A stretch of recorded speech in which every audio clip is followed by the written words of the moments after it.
Welcome to podcast number 6 of Bass Talk with Hagen and Heyes. Today's topic is the Czech Bass School. So, Susan Hagen, tell me about the Czech Bass School. Well, David Hayes, how are you doing today? I'm very well, thank you. And you? I'm doing well, thank you. I have to say that the Czech Bass School is bigger, more important, more influential than anything I had realized until a few years ago. And I think for me, part of that is because, and I know we talked about this briefly in an earlier podcast, I didn't know that Franz Samandel was really František Samandel was Czech. I thought he was Austrian because he was a member of the Vienna Philharmonic and taught at the Vienna Conservatory. So until I realized that he was also Czech, and I started to realize that Rabier was Czech, and Czerny I knew of, but had not learned a lot about him, realized that he was Czech, and then all of a sudden I was talking to you one day and I said, wow, all of these guys are from Czechoslovakia. This is amazing. I find it just mind blowing. And before I turn it over to you, I want to tell you one quick kind of cute story. When I was in high school, I went with my youth orchestra. We went on a couple of tours of Europe, and one of them brought us to Prague, the only time I've been to Prague. And I'm saying this because I know you've been so many times, and you were there when it was a communist country, and I was there right after all communism had fallen in that region of the world. We went to Germany 2 years after. We were supposed to go the year the Berlin Wall came down, but they paused that idea just for safety reasons. But in that tour, we also went to Prague, and we played in the Dvorak Hall, and I walked into these places, and it's the strangest thing because I'm backfilling information, but I remember feeling like this was a place that was very double bass centric. And I didn't know why, but I just felt like this heavy importance of bass. And now, now I know why. And it was the weirdest thing because I said to my friends, I feel like this is very important for us as bass players to be here, but I'm not understanding why. And I wasn't smart enough to go home and research it at the time. But tell the listeners about your experiences in Prague and all of these amazing composers that exist too. Well, my interest began when I was at school with Samandel Method for Bass. It's the only book we had at school, so that was my introduction to Czech. And then when I went to study the Royal College of Music, I played, I think, the first sonata by Mízek. So suddenly I was starting to learn a little bit about this. And I've always been fascinated by repertoire. So I was always in the library, which had a fantastic collection of music. And I went through every box and looking at all the different repertoire. And then I tried to buy copies of things which were available. And then I saw an article by Rodney Slatford in one of the ISB magazines. And he'd been to Prague and Bratislava, the Czech and the Slovak capitals. And the article was fantastic. It was talking about the Czech Bass School and how most of the playing we do today emanates from the Czech Bass School. And at the bottom of the article, it said, it said about the music publishing is state-run, non-profit making. And if you write to these addresses, they'll probably send you free music and recordings. So I wrote to Prague and Bratislava, the music information centers there. And the first one back was from Prague. And I had a big pile of Czech music, bass music, and a record. And that was František Pošta, the Grančina bass of František Pošta. So that's how you got that album. It is. And I put the record on it. I met Sarah, my wife, just before that. And I put the record on. And within a minute, she said, he's the one. He's the one you to study with. And she could recognize the singing quality that I wanted to do, which I couldn't do, but he could. And then from his records, I saw all these different Czech composers. And there was Czerny and there was Kukinka. I think Maštalíž was another one. And the more I researched it, the more I started to understand how important the Czech school was for all of us. And I researched quite a lot because this is my passion, is the history of the bass and the repertoire and the composers. Right. And I discovered that it all links back to the Prague Conservatoire, which was the bass class was founded in 1811 by Václav Hauser. and everything emanates from there. And from there, from Hauser, he went to Joseph Rabier, and eventually Simandl, who went to Vienna. And Simandl was really the key figure because he was the one who taught all the great players who then went to every other capital city and exported the Czech school. And I've loved researching this, and I've really enjoyed finding these manuscripts by Kukinka and Tulacek and the old editions of Czerny's music and bringing them back into print for new generations. And I absolutely love it. And I think you found some music also by Karl Trauch, who studied with, if I'm right, Hauser and Rabier, right? Yes, that was a name I knew, but his name was Karoly Trausch. Well, Karoly Ah, is, I think, Hungarian. okay. So I started doing a little bit more research, and then I met David Spisak in Hungary, just on the internet, and Hmm. he's been researching Trausch, and I didn't know Trausch was Czech. That was so Right. funny. His name was Karol, which is a Czech Yes. name, Karol Trausch, and he'd written a lot of bass music, but because he was in Budapest, all his manuscripts were there, and I Ah, think he wrote a method for bass, lots of bass pieces which are still unpublished, and I think he was a key figure in Hungary for the development of the double bass there. So so that yet was another fascinating. person. It's another person. This is, I think, the amazing thing. So many of these players slash composers slash teachers from the Czech school they went everywhere in Europe and kind of spread the good word of double bass, as it were. Well, what was nice about the Czech school is, and certainly when I studied with Posta, is there was a system, Yes. and it tied in very much with how I'd worked out very early on that most string players end up in orchestras, Hmm. but violin, viola, cello, they've joined an orchestra having played all the concertos, sonatas, unaccompanied works. And bass players, I always thought we had a different approach where you only got so far and technically, and you only needed one or two solo pieces for your auditions. And that was because you're only ever going to play in half and first position most of the time. Right. Which, but I always thought that if you could play in the higher registers, you could certainly play in the lower registers. Hmm. And I just thought we shouldn't be any different to violin, viola, cello. And if you studied all the great solo repertoire and the chamber music, it would make you into a greater orchestral player.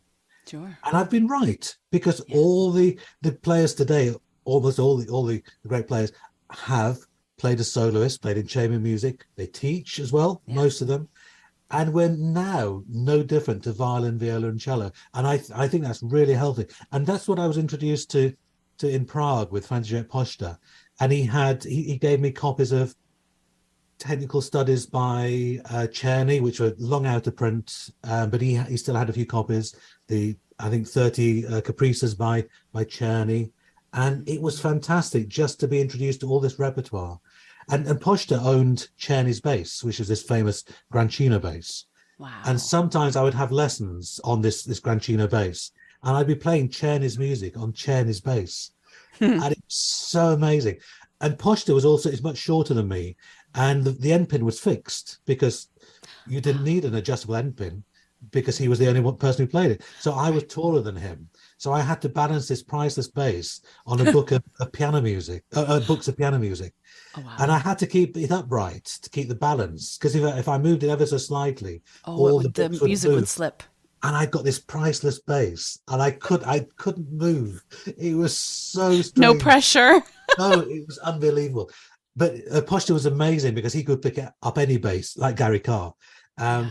And you just know it's Gary Carr because it's Gary Carr. And Posture was the same.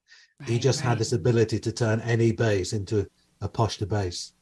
It's amazing because you were there, in a time when it was really hard to get into that country too. You were there, you were studying, and so you are yet another person who has, on a deeper level. I grew up with Samandel new method for double Mm. bass. I still to this day love it. I think it's really effective and it's works really well. It's a great fingering system and all that. But you were involved in it deeper because you worked one on one with Poshta and you went to Prague to do it. It's interesting how Rodney Slatford was the one who'd written the article about the Czech Slovak bass school. Yeah. And then he'd organized the Isle of Man competition. And I went to the second one in 1982. And Poshta was on the jury and gave a recital. So I was able to meet Poshta. And he said, come and study with me. And that was 1982. But I wasn't good enough to get a scholarship. So Sarah and I had to fund it. And it took me 4 years to actually do anything about it. It was also the Czechoslovakia was still communist rule at that time, Right. which made everything was much more difficult. If you go on a holiday, you go through the National Tourist Board, they do everything for you. If you go as a private citizen, you have to do everything. So we had to book our flights. We couldn't get a visa until a week before we flew. There's no guarantee you got a visa. So we queued up at the Czech embassy in London, and it was only something like $10, but we wrote a check. They don't accept checks. You have to pay in cash. We didn't have any cash. So we had to go back the next day. So we were one day closer to flying. We still hadn't got our visas. Then we got to Prague, and then we had to change currency from sterling into Czech crowns. And we had to change something like £10 a day. We were there, I think, 12 days. So it was £120. But we just couldn't get rid of the money because a journey on the tram was 2 pence. So 50 journeys for £1. It was amazing, really. And we couldn't bring the money back out. That was the rule, is they kept the sterling. And then we also had to sign in with the police because we were there privately. And we had to go, and I remember Poshta took us to, and fortunately his English was really good, so he was able to sort it out for us. Good. But it was really strange, and we were told not to take photographs near things and just be careful. And it was a very strange time, but I wouldn't have changed anything because it was still a vibrant city, even in 1986. It's just it wasn't open to Europe. Right. Yeah. It's amazing. And I keep trying to think about the timeline of all of these composers. Like Trouch was a little older than Simandl. Simandl and Dvorak were about the same age. They were born within a year of each other. And then Czerny was 20 years or so younger than the two, Simandl and Dvorak. And many of them had studied composition with Dvorak. It's amazing. That makes sense. That makes a lot of sense because you've made a lot of this music available through the recital music publications between Chimes Music and Jason Heath's Double Bass headquarters. And these are pieces I'd never even heard of, composers I'd never even heard of. And each piece that I look at, I'm like, oh, this is beautiful. And it makes so much sense because they worked with Dvorak, so they had some really great, I think, compositional training. I've enjoyed this journey because I've been finding, and Poshta was interested in Czech music particularly. So he was the one who helped me with the manuscripts of Czerny. And Czerny was born in a little village called Novi Středeci. And every 2 years, Poshta used to go and do a recital there of some cooking his music and other things as well. And it's fascinating because most of this music is out of print or never been published. So I have copies of the manuscripts, and I've had them for many years. But it's only now I'm really getting on top of these things. And music of Tulecek, I met Rudolf Tulecek's, I think it was great nephew or something like that, who was a Czech violinist. And suddenly I then had all copies of all these manuscripts of pieces he wrote, which I'd never heard of him. And I'm really enjoying bringing these things back to life.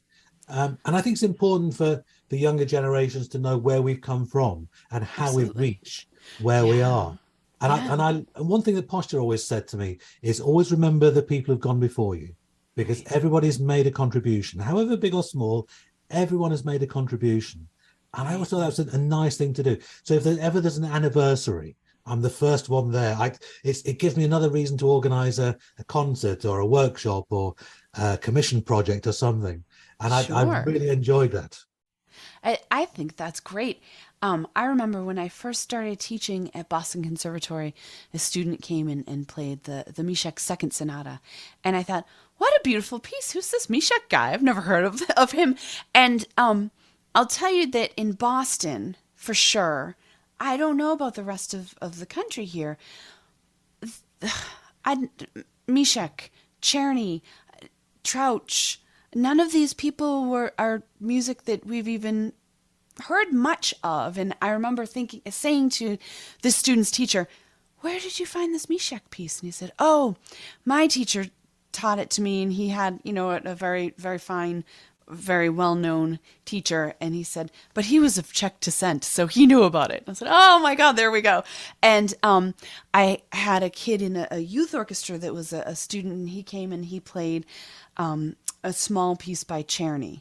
And I'd never heard of Czerny. I said, "How do you know this piece?" And he said, "Oh, well, my teacher is a descendant of Oscar Zimmerman, and so he knew about it." And I said, "Oh my goodness." But the pieces haven't been widely published or made available here. I mean, as you were saying, things were out of print and possibly not distributed, I'm going to guess, because of sort of what we used to refer to as being behind the Iron Curtain. That was one of the issues. There was a lot of music I didn't know about. And when I went to Prague, I was able to get copies or pushed to provide me with copies. And the Czerny music, I think the Mazurka and Chant d'Amour, I think he gave me copies. And then I discovered that they were published by, I don't know if Weinberger, I can't remember who it was now. Oh, Bosworth, that was it. And they were in Vienna and London. And at the time, Bosworth still had a small office in London. So I went to see them, and I said, "Can I get hold of archive copies?" And it took months to get. It was unbelievable. It's like going to Mars and back. It's all they were doing was contacting Vienna, ask them to photocopy it, send it back to London. That's all it was. It was so funny. But I got copies of all these pieces by Czerny, all these original editions. But a lot of music doesn't stay in print because bass music doesn't sell in vast quantities. It's not like piano music or violin music. Right. So it'll be in print. I don't know, they might print 1,000 copies, which might take 20 years to sell. Right. In which case, they're not going to print another 1,000. Yeah.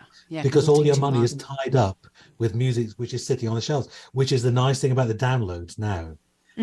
Because it just makes everything accessible to everybody. Yes. And it just means my publications, Recital Music, is now available to every country in the world, just with a click of a mouse. It's really amazing how things have changed. Because in the past, people had to buy the music and then had to put in an envelope and post it. Sometimes the customs problems. There were always lots of reasons. Whereas nowadays, it's great. And things like IMSLP is fantastic, just for learning a little bit more about these composers and their repertoire. And I discovered that Czerny had written 4 concertos. I had one of them. The first concerto is still in print in a very strange edition, but the other 3 aren't. And so it's on my list to have new editions of all these pieces, possibly both tunings for solo and orchestral tuning, because that's going to be another podcast, solo and orchestral tuning. Yes. That is another issue altogether. Oh, it is. But again, the nice thing about downloads is I can put both tunings in one edition with no extra cost to anybody. Because the one thing I know as a teacher is if you tell your students to buy the orchestral tuning version, the first opportunity they ever have, the rest of the program is in solo tuning. You just know. Whereas if they're both there, you've got them, it doesn't matter when you play them or who with, because you've got both piano parts.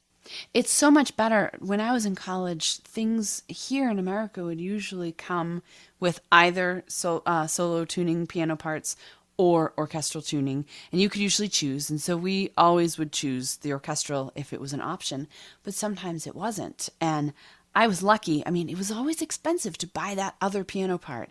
It was always just enough out of the budget that my whole recital would have to be really rethought. I remember wanting to play the Schulhof Concertino, but everything else was in solo tuning. And then it's like, oh gosh, what do I do? I was lucked out because one of my teachers was a beta tester for the program Sibelius, and they were working on scanning in piano parts and recognizing them and then being able to transpose them.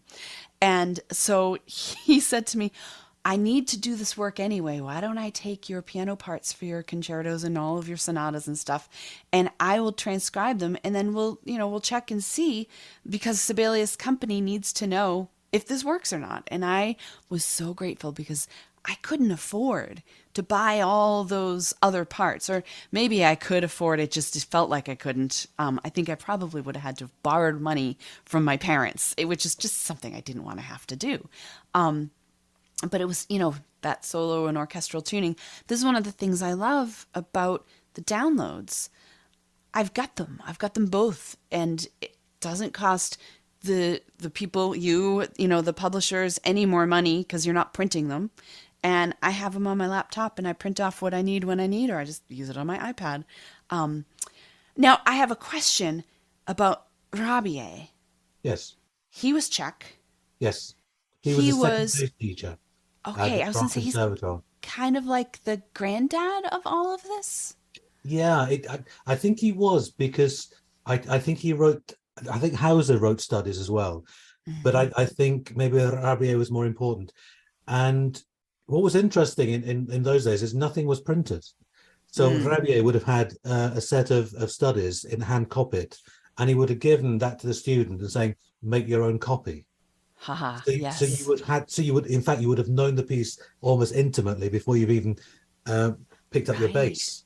Oh yeah. And I think that's why there's a book of studies by Stork Rabier. Yes, those are very popular here. Stork studied with Rabier. So I wonder whether these are Rabier studies which were discovered in Stork's library after he died. So suddenly Stork is attached to these studies when they might not even be his. That was going to be my next question. It's like you read my mind. I've worked a little bit out of that book, but I've taught quite a few students that came to me having already started that book, so we would still kind of work in it a bit. And I've always wondered who wrote them. It could well be.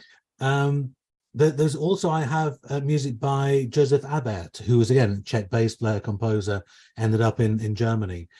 And in his collection, there are lots of hand-copied studies, with no attribution. It doesn't say who they're by.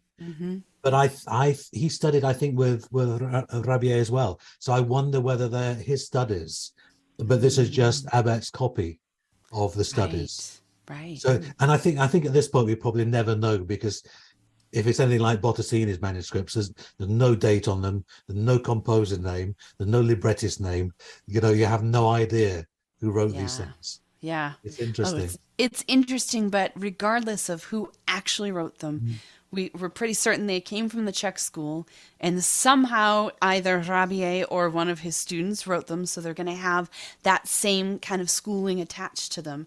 And they're still fantastic technique. It's still, they are. It hasn't changed in 150 years. They're still really fantastic technique.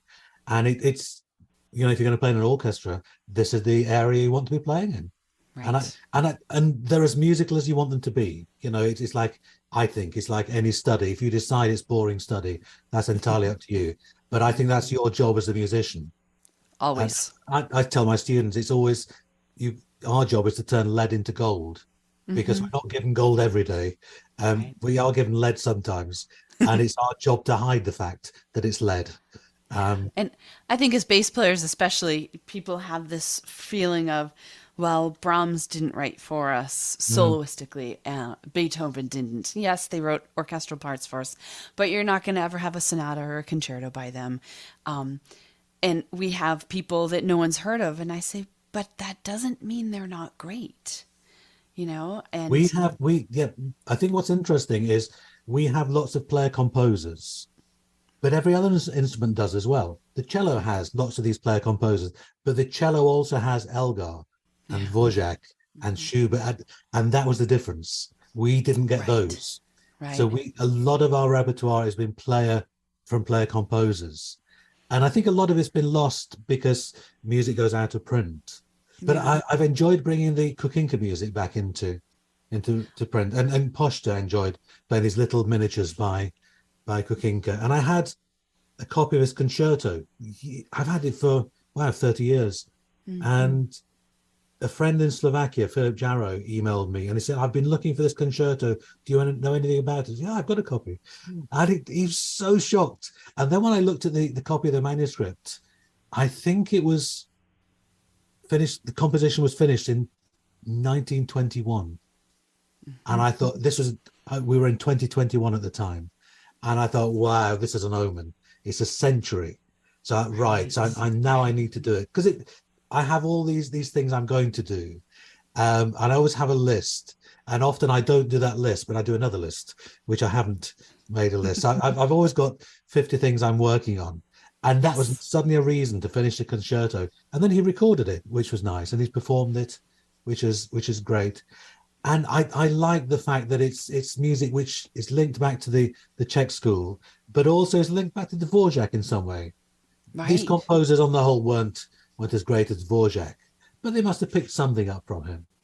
I love that. I'm sure that, I know in some of the music that I've taught and played, you can hear those sort of the Czech sound and influences. And I always feel like, oh, that must be from Dvorak, But I think it's great. You've got the books of miniatures, books 1, 2, and 3. They all have some of these Czech composers we're talking about today. And the Heritage book, I know, has a piece by Trauch. And it's nice because what I like about what you've done is you've taken them, you've written them out, printed them, typeset them, they look great, and sprinkled them into other things. Because I don't know if any of us would say, oh, I want a whole book by composers I've never heard of from the Czech school. Maybe not. And then you don't purchase it. But if you have a collection of a bunch of different composers and there's some Czech school sprinkled in there, it's great. And then we're getting access to it. And I love teaching them to my students and explaining the heritage. I think the heritage for bass players is really important. And it's interesting because now around the time of Simandl, it had to have been around the time of Bottesini, right?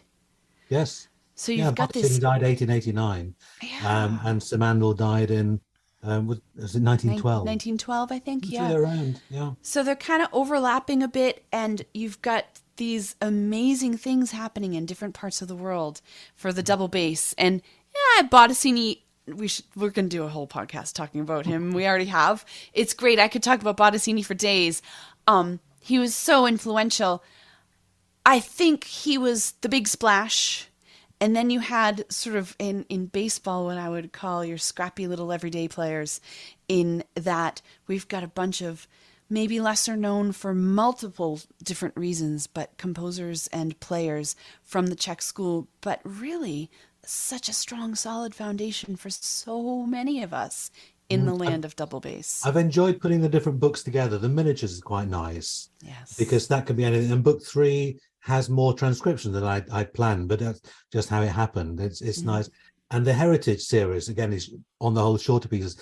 But the Heritage series is bass composers who are maybe not Czech, because the Czech ones I'm putting into the Bohemian bass series. But there can be a crossover. It really doesn't matter. It's just there are so many, I think, so many great composers, so many great pieces, which are still worth teaching and learning and performing today. Yeah. And I think by having a miniatures book 3, Heritage series, Bohemian bass, hopefully that is more appealing, as you say, than a book of music by Simandl. Right. Multiple composers, I think, is interesting, and I don't know, something I would want to purchase. Oh, heck, it's something I do purchase regularly. I love a collection because I have different styles of music at my fingertips. They all have some common thread, which is why they've made it into the collection together. But it makes it a lot of fun.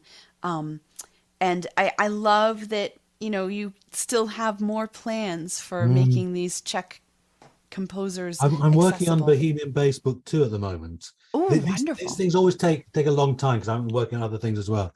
And this is nice because it's a Dumka by Gregora, who was another sort of Czech bass player composer.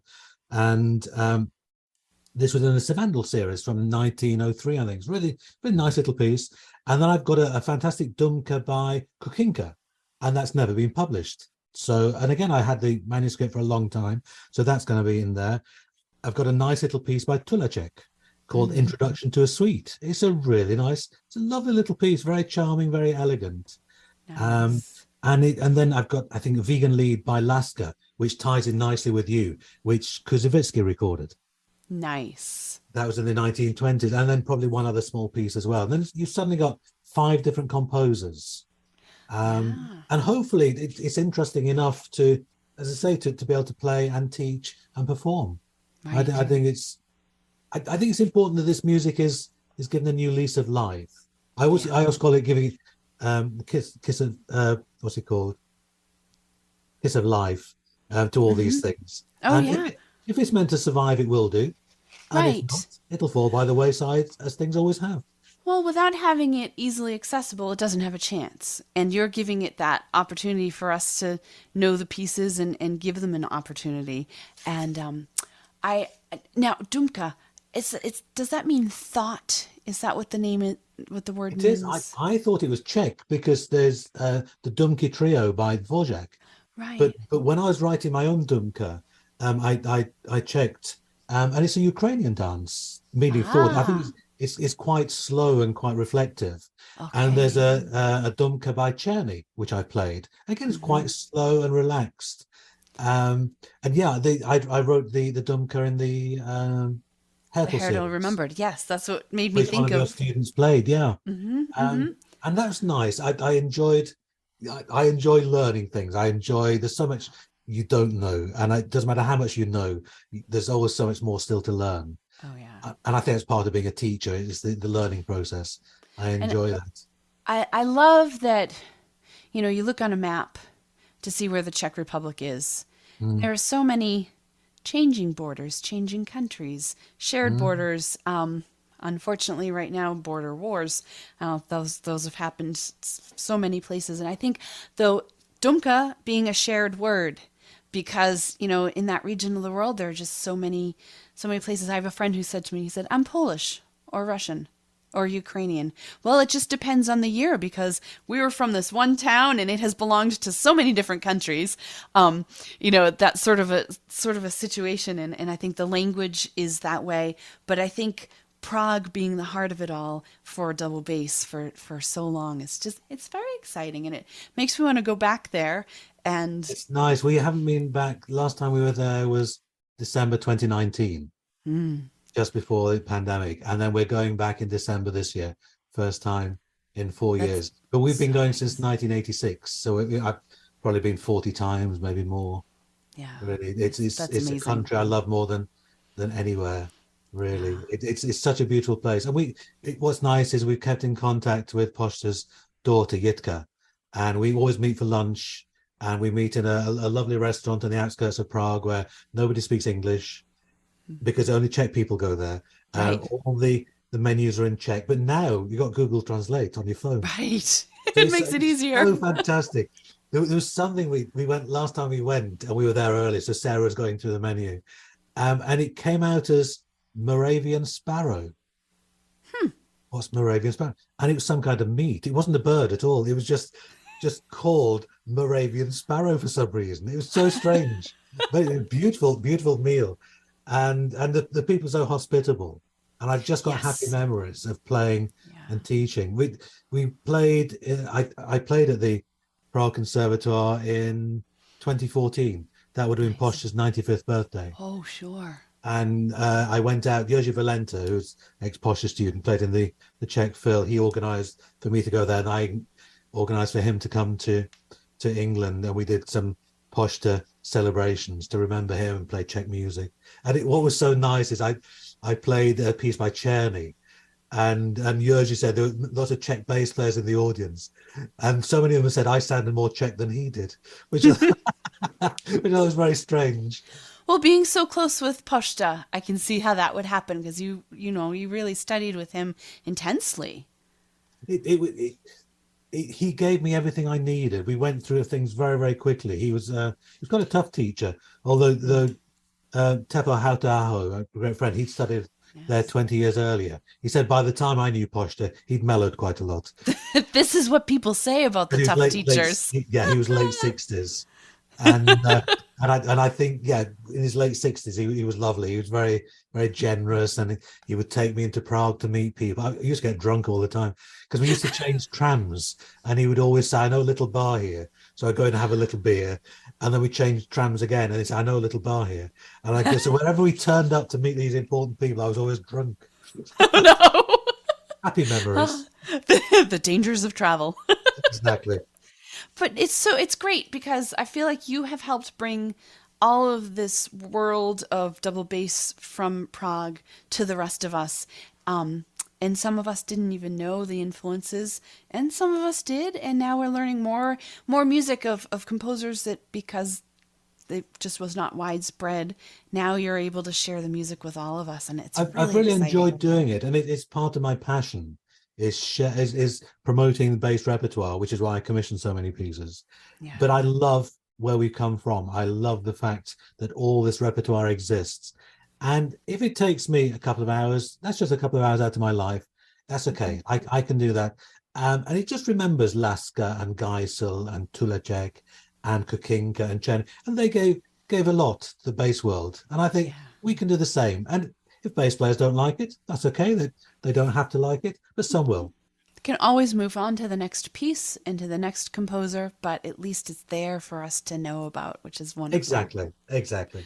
Well, this is great. This is another great chat. I love it. And I want to thank everyone for listening to Bass Talk with Hagen and Hayes. Like and subscribe on our page and to our podcasts. And thank you to our sponsors. We look forward to talking to you all again soon. Bye. Bye bye.